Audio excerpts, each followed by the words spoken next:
လူတိုင်းပြောတဲ့စကားတစ်ခုရှိတယ်ဝါသနာပါတဲ့လောက်ကိုလောက်ရရင်ပျော်တယ်လို့ပြောကြတယ်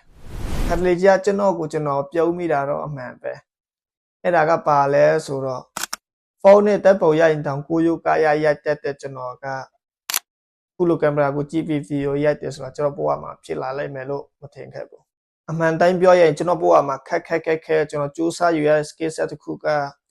ခုလိုကင်မရာကိုကြည့်ပြီးစကားပြောနိုင်ဖို့ပဲကျွန်တော်လူတွေကြားပဲဖြစ်ဖြစ်စင်ပေါ်တက်ပြီးစကားပြောရတာမကြောက်ဘူးဆိုပေမဲ့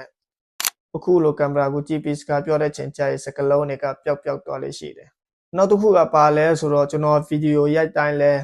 ငါတန်ကြီးကတမျိုးကြီးပဲ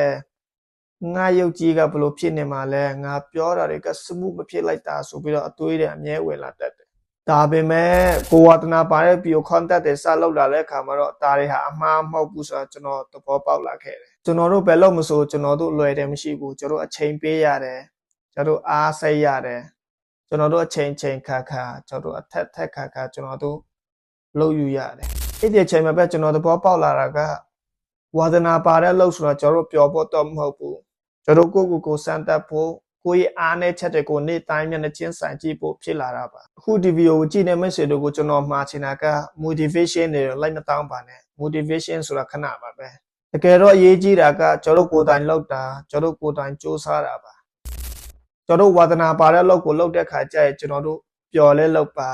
မပျော်လဲလုပ်ပါကိုဝါသနာပါတဲ့ကိုတကယ်စူးစမ်းတဲ့အခါမှာပဲအဲ့ဒီအရာတွေဟာကျွန်တော်တို့ဟုတ်မဟုတ်ဆိုတော့ကျွန်တော်တို့သိလာလိုက်မယ်ဒီကိုဆုံးထိကြည့်ပေးတဲ့မိတ်ဆွေတို့ကိုကျွန်တော်ထပ်မှာချင်တာက motivation တွေလိုက်မတောင်းပါနဲ့ video ကိုဆုံးထိကြည့်ပေးလို့အားလုံးကိုကျေးဇူးတင်ပါတယ်